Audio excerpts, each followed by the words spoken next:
that type of demographic, maybe you are coming to the office because you want to make friends and you want to be social and you want to interact. And I know for a fact, we have this running joke amongst the team. We used to have this amazing vitamin water in the office, and it sounds so trivial, but we all looked forward to coming in and having this amazing vitamin water every day. And so now we have a little emoji in Slack and we make this joke. It's like, should we make a new trophy out of this vitamin water? And it's just the little things that it's personal and what people care about. And if it's that social engagement and making connections and the remote environment doesn't do it for you, then yeah, I think people need to do a really hard look at how they're going to be the most productive.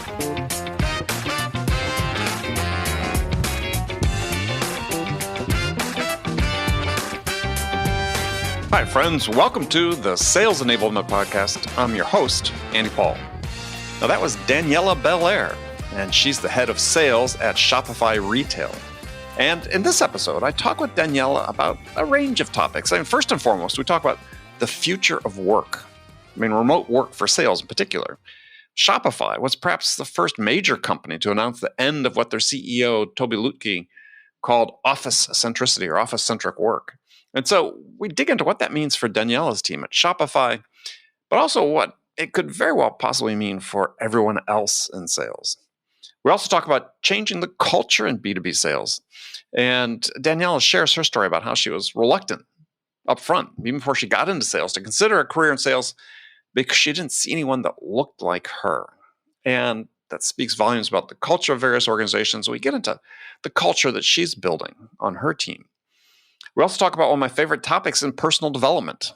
Daniella is a passionate, continuous learner, and we get into how she continues to invest in her own development, and we exchange ideas about how to get individual contributors, individual sellers, to make the same investment or the same type of investment that she's making. So be sure to stick around for all of this. Before we get to Daniella, I want to remind you to subscribe to this podcast wherever you listen to it. And if you subscribe, we'd certainly appreciate it if you could also give us your feedback about how we're doing in the form of a review. So thank you. All right, let's jump into it. Daniella, welcome to the show. Thanks so much for having me, Andy.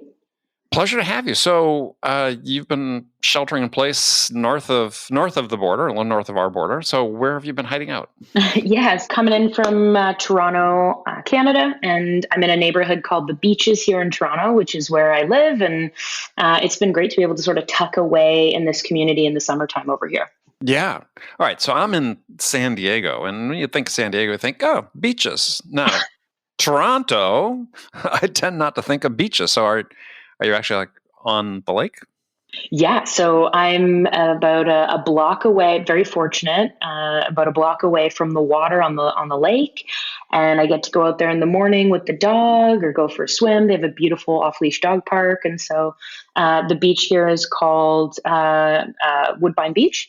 And that's the one that I'm close to. And yeah, it's quite wonderful. Yeah, I know you don't think beach when you think Toronto. You think cold, snowy, Canada weather. And we only get this weather for about 2 months a year. So I'm out there every morning those 2 months a year.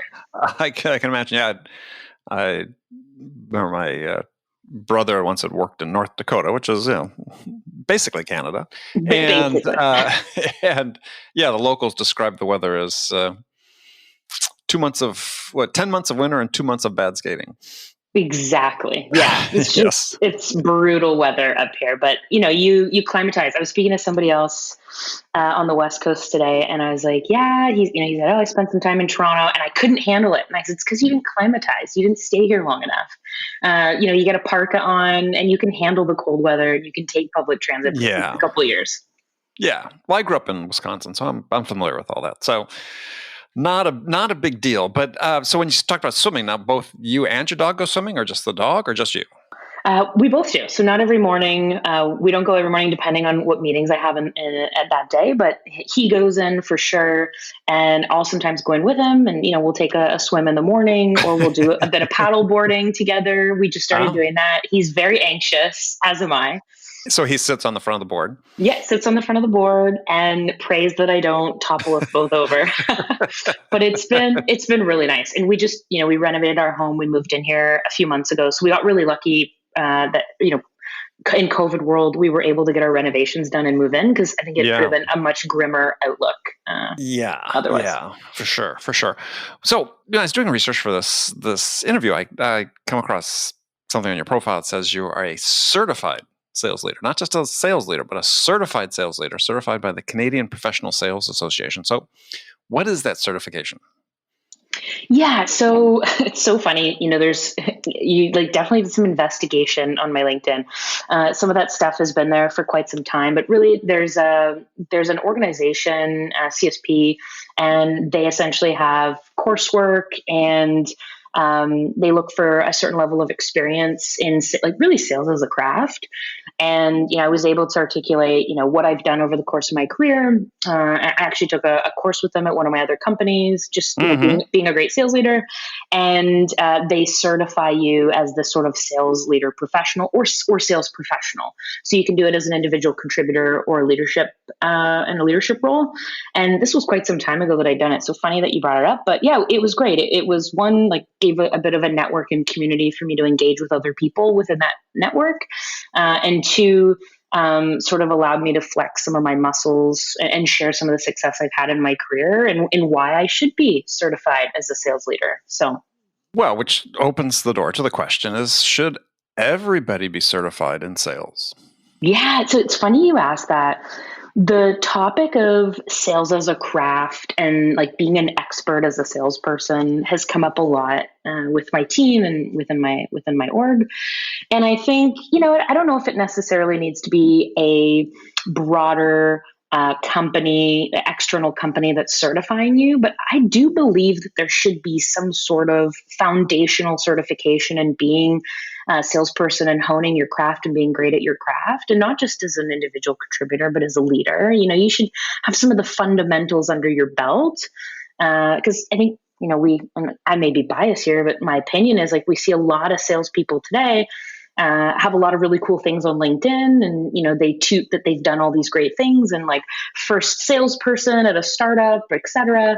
But it's like, what did you really do, right? Like, how much of an impact did you really have?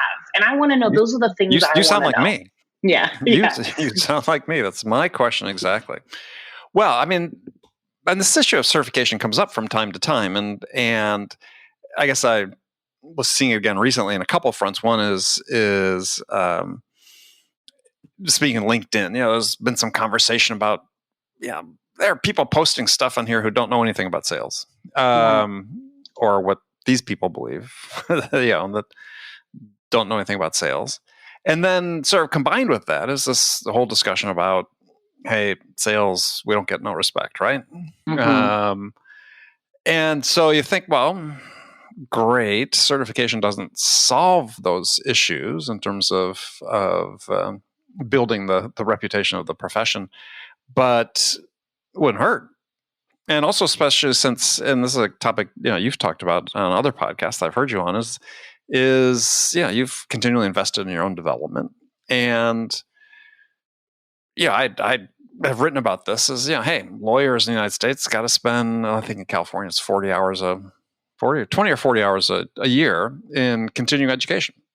It has to be certified that they take it. Otherwise, they lose their license to practice. Why not sales?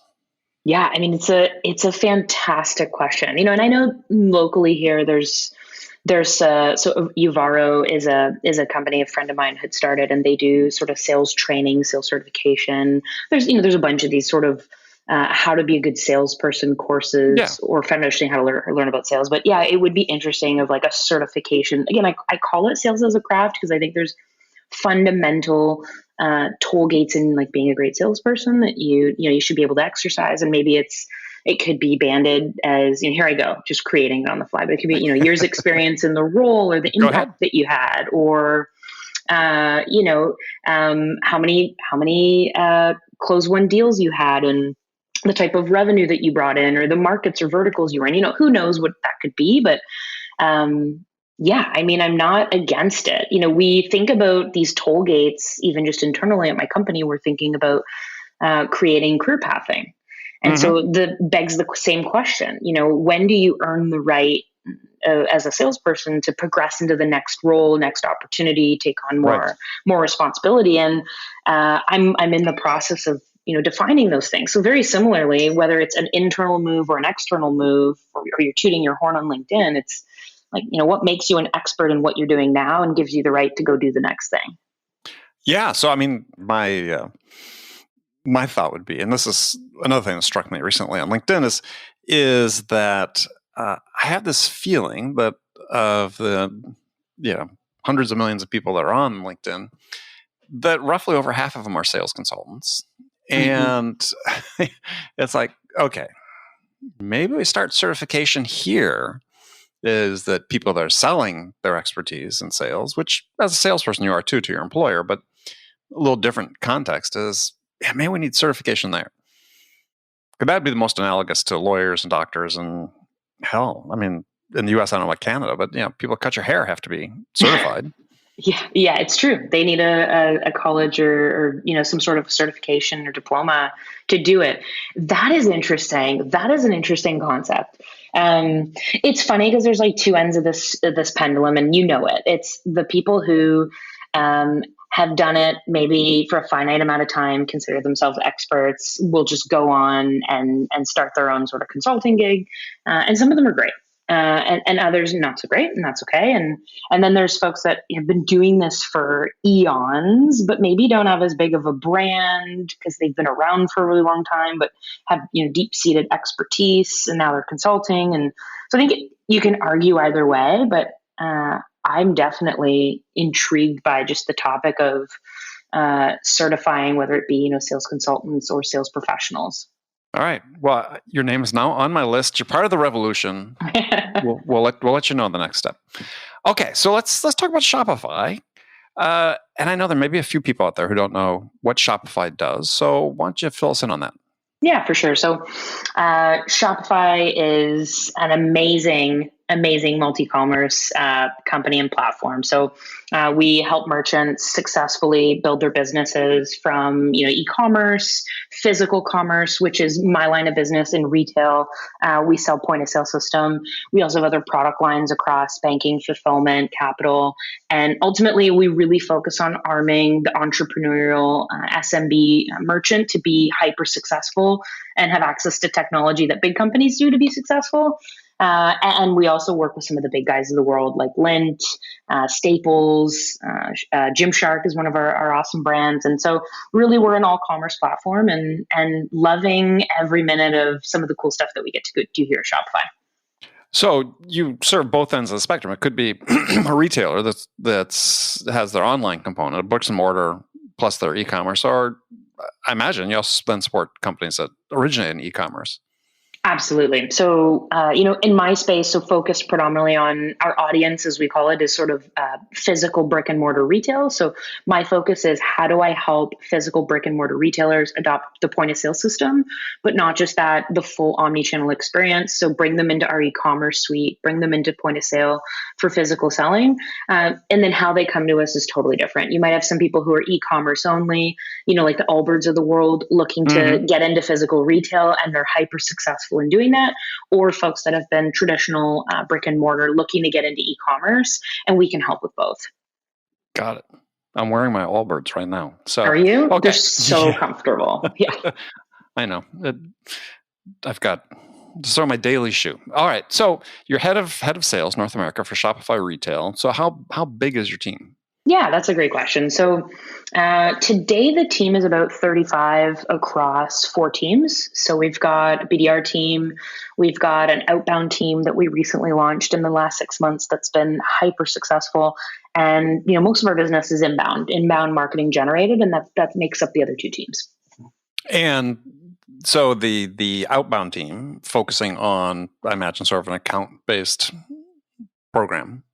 Yeah, so we're not doing the traditional sort of ABM strategy. We're trying a bunch of things, sort of seeing what sticks because we're in our infancy. We know who our target persona is, but now we're testing, a hyper local approach versus just taking this broad list of verticals we know we do well in and doing engagement. So we found a lot of success in reaching out to local merchants here in Toronto who aren't with the Shopify platform, but there's folks in their area that are. And that's been hyper successful in saying, hey, Andy down the road at Bed Bath & Beyond is using Shopify. Here's the success story. We'd love to have a conversation with you and see what you're using for commerce. That's opened a lot of doors. We're doing that with New York and other key markets. But focused on major accounts or mid-market and above? So or we would classify it as SMB externally. So anyone that's sort of emerging brand who's been around, but we're not going after the Allbirds of the world on the outbound strategy right now. Interesting. Yeah. So you're still doing your more major accounts using your inside team. Exactly. Yes.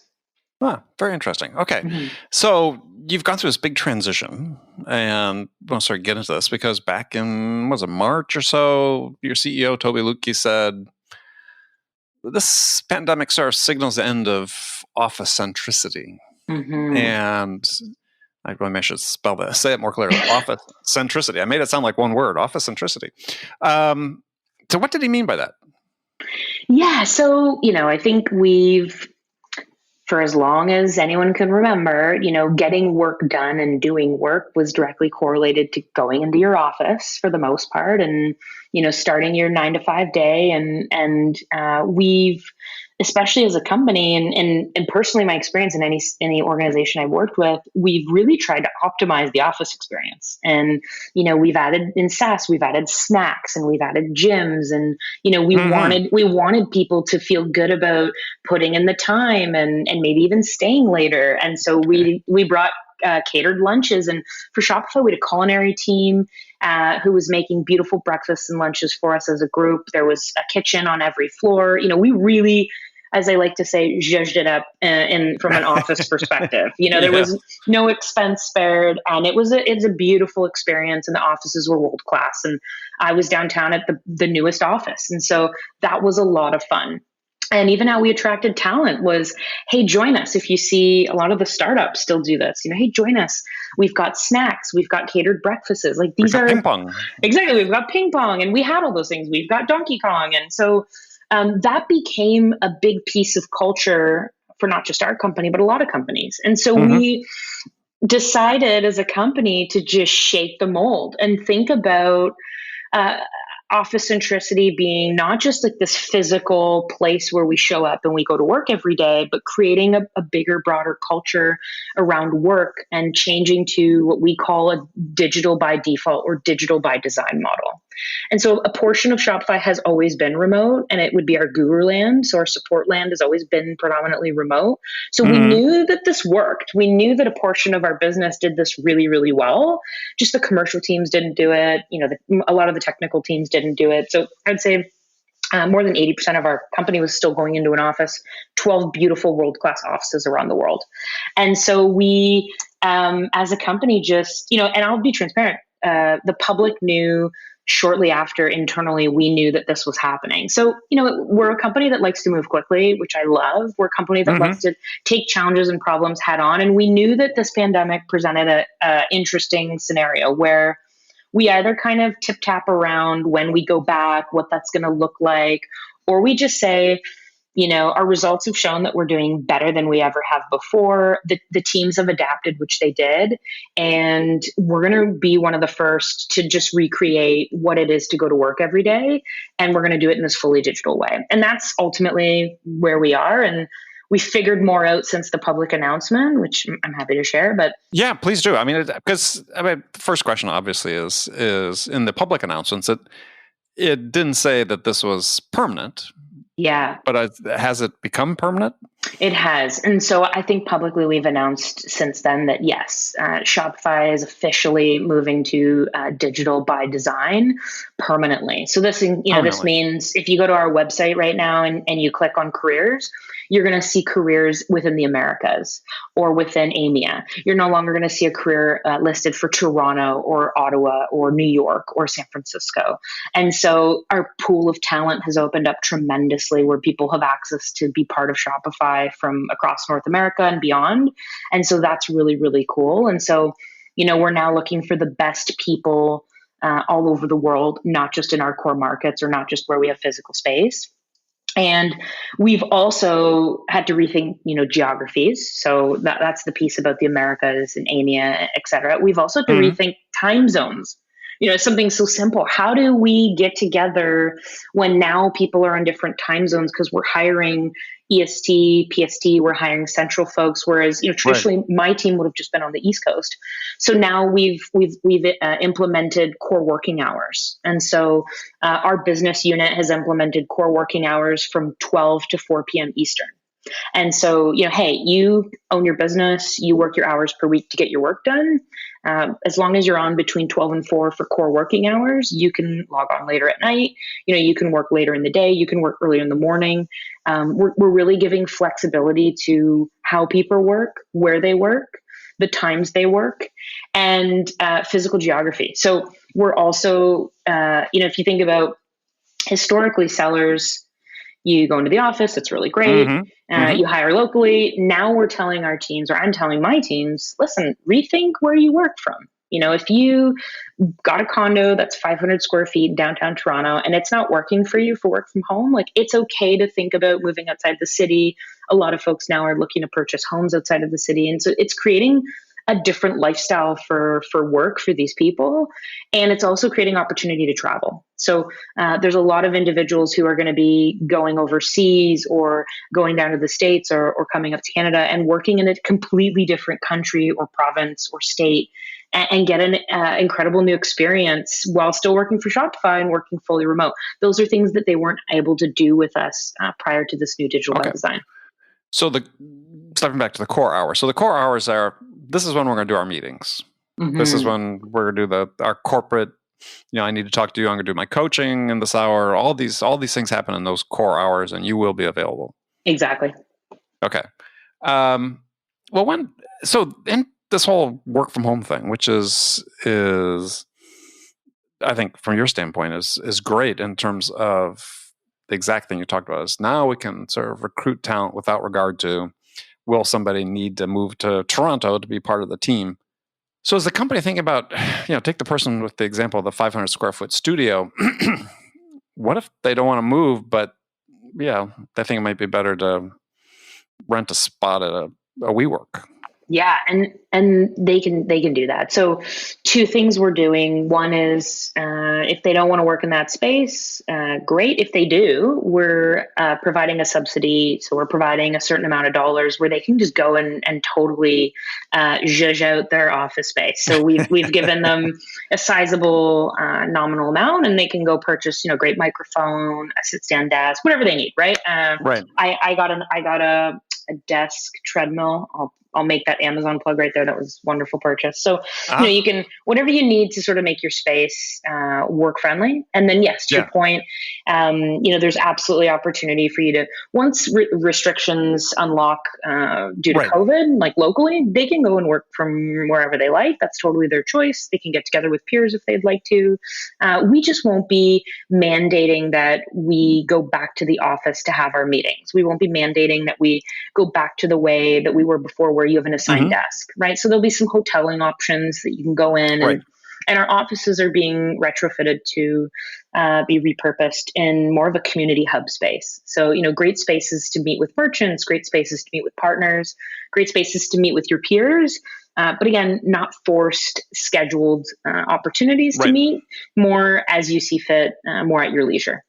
But if somebody wanted, again, the 500 square foot studio wanted that, they could come to the office. Yeah, they can go and they can hotel from one of the open spaces, or they can work one of the social spaces, or to your call out, they can do a WeWork or any of those. Yeah.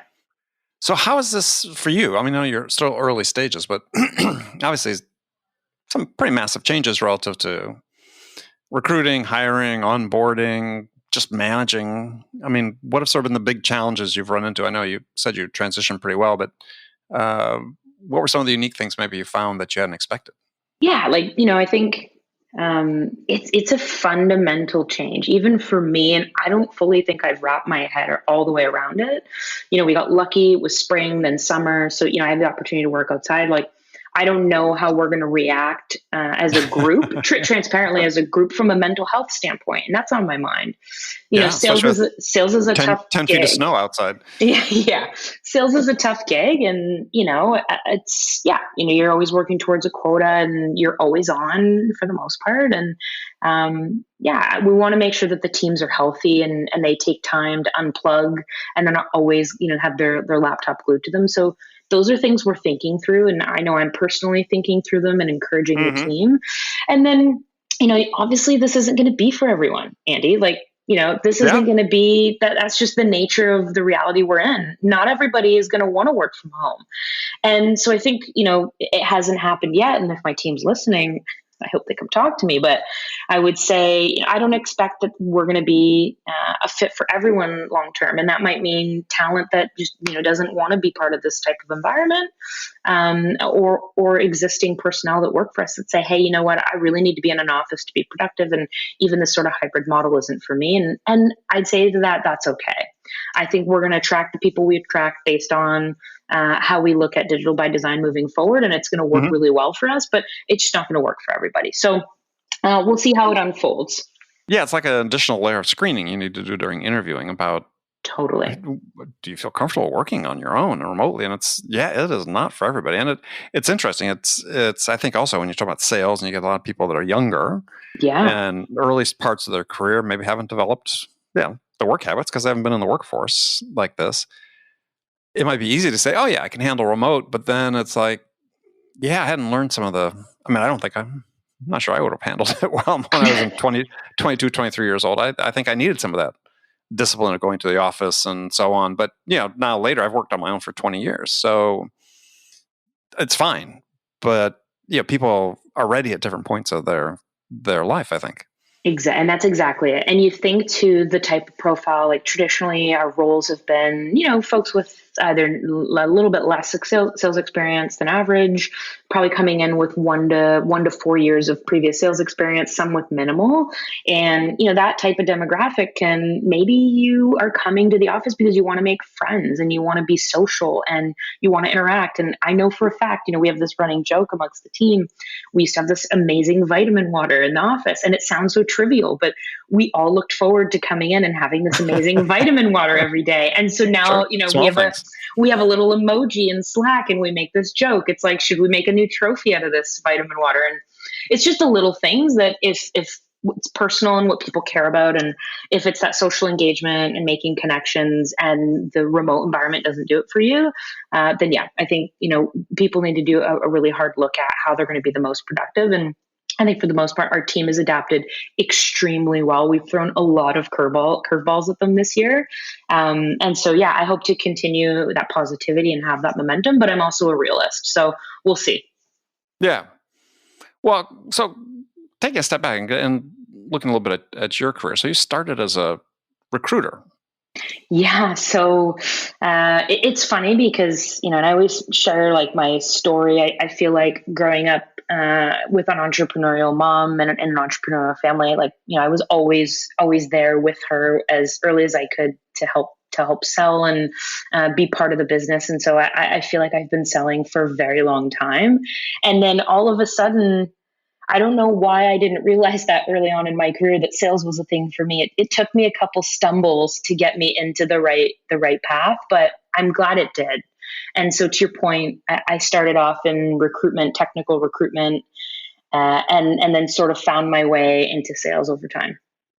Well, you said again in this interview, as one interview I was listening to, is that when you first started looking at sales, though, it was sort of this, whoa, maybe not, because you said you didn't see a lot of people like yourself there. And what do you mean? I mean, is it just because it was just a bro culture or what? Yeah, I think, early on, there's two frames of that. One, I was sort of finishing up university and everyone around me who was in my immediate friend group or network and the women around me were like, HR seems like a really safe thing. A lot of them were going into recruitment, right? Like at that age, you're like, am I going to have a family? And I'm in my early 20s making these decisions, which I had no right doing. I was totally oblivious looking back. But you think, okay, well, yeah, most of my class is doing this. I'm gonna just do this. And so it was a peer of mine who was in my program. We both ended up thinking, yeah, we're going to go do recruitment. That's a great idea. So we went and did recruitment, and then over time, as I met more people in the ecosystem here, and my wife was actually doing recruitment as well, and she was recruiting for sales roles. She said to me, like, you'd be great at sales. And then I started to look around, well, who's in sales? What does the culture look like? And I kind of thought, to your point, like, yeah, there's definitely a bit of a bro culture early on, especially the companies I was looking at. I don't want to shame any companies, so I won't name them, but some of the bigger, let's say bigger trailblazing SaaS companies. And I thought, wow, they're selling in person. That was very intimidating. They're on the road a lot. At the time that was the thing. Inside sales wasn't really a big thing as it is now in SaaS. Right. And I thought, I have to travel. I have to go down to to the US, and that's going to be it's going to be a whole thing. I'm going to be gone 6 months or so out of the year. And so I thought, okay, I don't really see anyone that either looks like me or acts like me or has my background. And so maybe it's not for me. And quickly over time, whether it was conversations or people I had met and companies I'd been introduced to, my mind was very much changed. And I'm very glad that it was, because I've had a really amazing career so far. It seems like, though, this is still an issue for many women, even considering coming into sales, as you talked about early when you're deciding about recruiting or being a recruiter and so on, is that it seems like the hardest part is, we talk about, we don't have enough women leaders in sales, but we're not going to get enough women in leadership roles if we don't have enough women in management roles, and we're not going to get enough women in management roles if we don't just get enough women into sales, period. So we still have these. I'm sort of interested in how you handle this at Shopify. Is how do we get more women just to come into sales and to make that leap that you made? Yeah. And I think, and Andy, I'll frame it as, I don't even think of this, especially with what's happening in the world, I don't think of it only as women in sales. I think about it as, people of diverse backgrounds, people of color. I think you can probably, not to umbrella everyone in one group, because everyone has differences and, everyone's very different, but I think there's just a lack of representation across all of those things. And so, personally, I can speak to that, and then I can speak to Shopify. Personally, it's something I'm quite passionate about. So, I'm involved in a women-led venture backed. So CEO is a company that is fully funded by women, and then they support women-led ventures. So that's one way. I do a lot of mentorship. I do it through Bravado. I do it one-off. I encourage anyone that reaches out to me. Here we go. My LinkedIn's gonna blow up, but I do encourage when individuals reach out to me, whether they're male or female, over LinkedIn, like, hey, if I don't have an opportunity for you or you're not the right fit, I'm happy to give you some guidance if I can, or mentorship. So I do try to do a lot of that. I do think it's really important as somebody being female, identifying as lesbian, which I do, to bring up other women around me and help them. And so I'm really proud of that. So I think, I don't even have the full stats on my direct team, but it is fairly diverse in the sense of women to male percentages, and we would like to diversify that even more and bringing in folks of color and from other demographic backgrounds. And then within Shopify, we're doing a ton of stuff, or we're trying to do a ton of stuff. Like, even within my leadership team, we are taking and this is a bit of a cliche because I feel like it's been around for a while. This is nothing new, but we're doing an anti-bias training as a leadership group. So we have a facilitator coming in. We want to make sure when we interview people, meet with people, all the way through promote and coach people through the organization, that we're taking this very unbiased lens. And so we'll be doing that as a group very shortly. And that's offered at the company level. So that's fantastic. And then we're also looking at hiring in a different way, which this is a bit of a controversial topic in the sense of, do you hire for experience? Do you hire the best candidate, or do you hire for potential and give people opportunities that they may have never been given before because of different reasons? And so for every candidate, and I can speak for my group, for every role that we post, we're looking at candidates, a woman candidate, a male candidate, and a candidate of a diverse background of color. And that is now a mandate that we are rolling out. We want to make sure that we practice what we preach, and that we're giving everybody a fair opportunity. And, we're trying to diversify our team as much as we can. So this mandate, how do you enforce that? I mean, I understand that you could enforce it, but I mean, you have to get people into the pool, right? Exactly. We And do. this is sort of, I've used this reference before and talking to people about this. Is, the National Football League has the Rooney Rule, where they, if you have a head coaching opportunity open, they have to interview, candidates, people of color, certain, they just have to interview people of color for the role, but they don't actually have to hire anybody. And as a result, the number of black head coaches in the NFL is the same today as it was 17 years ago. So they can say we've made progress, but they really, on one hand, haven't. So how do you, this back this earlier point, so how do we get people, let's say, into the pool to consider? Yeah, absolutely. And this is something I thought about as well. It's like, we don't want to inflate and put false positives in who we interview just to click that box. So two things we're doing. We're committed to delaying a hire to make sure that we've captured strong candidates amongst, every demographic. So that's one thing. Like, we're genuinely going out, if people don't organically apply, and looking for strong candidates who we think would be an amazing fit. I think that's so important. The second piece to that, I can't share the data publicly, but we do look at, on a quarterly basis, representation across. So it's anonymous. We do surveys internally, and within our group, we do surveys to see, what people's demographics are and their background. And so we're looking to move the needles on those metrics. And so that's, individuals of color, individuals of different genders, and we want to drive those things in the right direction. So I would say we'll know if we're not successful in a quarter or 2 quarters if we haven't moved those percentages per bucket. And I'm really fixated on those numbers as a leader within sales, and I want to drive those things. But to my point earlier, I also don't just want to click a box. I want to make sure I'm going out. And so one of the things I've done is I've helped some of the go-to-market individuals and myself learn how to actually prospect great talent on LinkedIn, because that's not really a skill every leader has. And so for me, it's really about go in, find the best talent, but make sure we're getting a vast representation across what the world really looks like. Right. Well, yeah. And I think this is interesting. You have your 3 criteria. Was it experience, potential? What was the second one? Experience, potential, and God, I forget the last one now. That was something those are my own opinions, by the way. So, these are not Shopify's opinions, but yeah. Well, but I think that oftentimes hiring managers hide behind this experience thing. And this is what one of my big pet peeves is. It's always been in sales back when I got started years and years ago, is we're hiring a Rolodex. It's like, it's useless. I never saw a person come in and be able to make good use of their Rolodex if that's what they were selling. It was like always overblown. Because especially if they're changing industries, right? Oh, 100%. And so it's like, it became, they were able to say, to justify to their management as well, this person had the right experience. I don't understand why they didn't work out, as opposed to another more interesting candidate. Maybe had great potential, but they felt they were taking too big of a risk. And this is a theme that I keep coming back to time and time again of talking to guests. Is it seems like so much of the way we manage is based on fear. And so no one wants to take even reasonable risks, it seems like, because it's easier to say, well, I followed the guidelines, or I hired the person with the right experience, or whatever.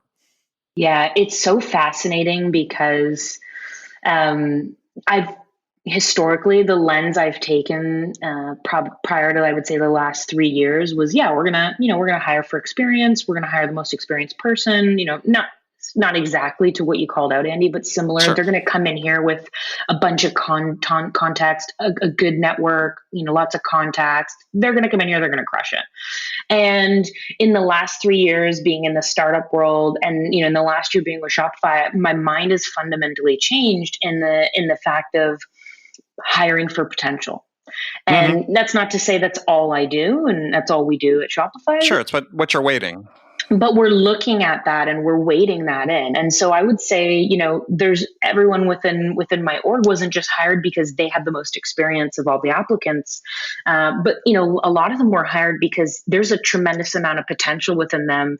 We're in a high growth environment. We talk a lot about growth mindset at Shopify. We're iterating and trying things, and not everything works, and my team can attest to that. We try things that don't always work, and we're transparent about it, and we learn from it. And so we need these type of individuals who are highly engaged in learning and self-development. And I talk a lot about that on other podcasts, who will invest in themselves to get better, not just somebody who's going to come in and go, I've been amazing at this job for years. I'm going to come in and do what I've done for the last 5 years. Because it doesn't work in our model, and it just doesn't work for us. Yeah. I mean, you ask them, what was the last sales book you read? What sales book? Yeah. Yeah, exactly. No, I know what I'm doing. Well, I mean, you sort of taking a little bit different tack on that. I mean, you talk about you still invest in your personal development. I heard you say you're taking a course on data analytics or how to be a better writer. It's interesting. So what's reasonable to expect of individual contributors or managers that work for you? What's a reasonable expectation in terms of how they should be investing in their own development? Yeah, it's really interesting because I think there's this culture of, especially, amongst some of the more individual contributor reps now, it's, and I'm speaking from my own experience, but it's like, okay, what's the career path? How do I get there? What do I do? And it's really asking for me to hand them the map. And of course, we're going to give you some guidelines. We're going to give you how we measure you. We're going to look at skills, habits, metrics. We're going to look at all those things. But ultimately, development for both individuals and leadership is really in your own control. And that's like a magic thing that I've unlocked in the last couple of years in executive roles, where it's like, I can go out and be as good as I want to be. I don't need to wait for somebody to tell me, do these 3 things and we'll promote you. No. Go out, find great problems to solve. Learn how to solve those problems, whether it's through your network. And so this is always what I encourage, be in the network, try to learn from other people that have done it, plagiarize, redo it. I don't need you to come to me with some unique idea. I just need you to tell me how we're going to get it done and do it the best way possible. And so I do try to push for that. I also do try to push and think, and I had a conversation today with one of my managers. And he'll know who he is. And I said, hey, we're at mid-year. We want to roll in some intended outcomes. We want to think about what your goals are for development for the back half, And then the question to me was, well, what do you think I should work on? And I said, I will absolutely give you my feedback. But first, I want you to put some actual thought in it. Take some quiet time, go think about it. Before I start recommending courses and programs and, things to do in the job at Shopify, I want you to think about where you genuinely think you want to develop, where your gaps are. And then we'll start prescribing things to help you get there. And I'll give you my 2 cents as well. So for sure, I'd like to see them at the leadership level own a little bit more of their own development instead of asking me to prescribe it. And so Absolutely. I feel a lot of that at the individual contributor level, they always want the prescription. And so we're having a ton of conversations within my group now on go out and learn new things and try new things. And we have a monthly theme with enablement on sales skills they're developing. We have opportunities for them to get involved in projects to sharpen cross-functional skills. There's so much cool stuff, right? But I can't prescribe everything. I want them to take a driver's seat, and I do that in my own learning. There's nobody that's telling me to go and take this course. There's a course I'm going to be taking about emotional intelligence in a couple weeks, and maybe another one I'm thinking of taking with a peer of mine on running business experiments. Great business experiments through Strategizer. And it's like, nobody tells me to go do those things, but I'm trying to solve big problems in the business. I want to be great at my role and I want to level up. So I'm going to go find things and I'm going to bring them to my team and tell them about it. And so that's the same approach I like to see my leadership team take. Yeah. And I maybe would have a different response to your manager. You're much nicer than I probably would have been, which is my response would have been, well, okay, here's the problem with this approach and this, thought process you're not devoting to this, is that it's your responsibility to have this conversation with the people that work for you, right? Mm-hmm.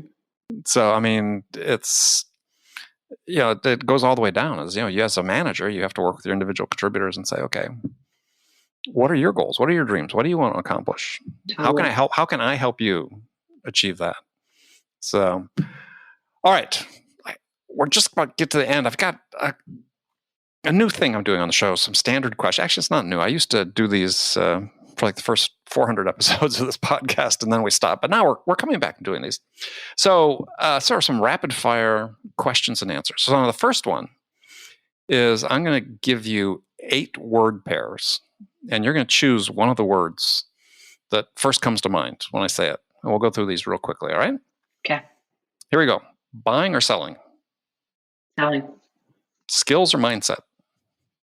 Skills. Training or coaching? Coaching. Outbound or inbound? Outbound. Persuasion or influence? Influence. Pipeline or win rate? Win rate. Face-to-face or Zoom-to-Zoom? Zoom-to-Zoom. All right. Those are great. So 2 last questions. What's the last sales book you read? Oh, God. I'm actually a friend of mine wrote Sell the Way You Buy. David Primer. Yeah. Shout out to David Primer. David. He was on the show just a couple months ago. Yeah. Oh, was he? Yeah. So I ordered it a while ago. Oops. And just getting through it now, but some really good stuff. Just getting started with it. Yeah. It's smart book. Good guy. All right. Last question. Favorite podcast of the non-sales variety? Oh, boy. There's a really great podcast. Let me grab it because I'm in. It's about deep work and remote work. And it's called Distributed with Matt Mullenweg, co-founder of WordPress. So that's been really cool, talking about distributed teams. He's got 25 episodes, just really, really cool stuff. Very good. All right. I wrote that one down. Well, Daniella, thank you very much for spending the time with me today. Thank you. This was amazing, Andy. I really appreciate it. And Andy, you aged yourself. You said for episode 400 out of 700. It sounds like you've been at this 800 for quite some time. Oh, God, that's amazing. Well, thanks for having me. I'm really excited about it. Okay, friends, that's it for this episode. First of all, I want to thank you for taking the time to listen. I'm ever so grateful for your support of this program. And I want to thank my guest, Daniella Bellaire, for sharing her insights with us today. If you enjoyed this episode, please subscribe to this podcast, Sales Enablement with Andy Paul, on iTunes, Spotify, or wherever you listen to podcasts. If you could also leave us a rating or review and let us know how we're doing, well, we'd appreciate that. You can do that all on your phone in less than a minute as soon as this episode is over. So thank you for your help. And thank you so much for investing your time with me today. Until next time, I'm your host, Andy Paul. Good selling, everyone.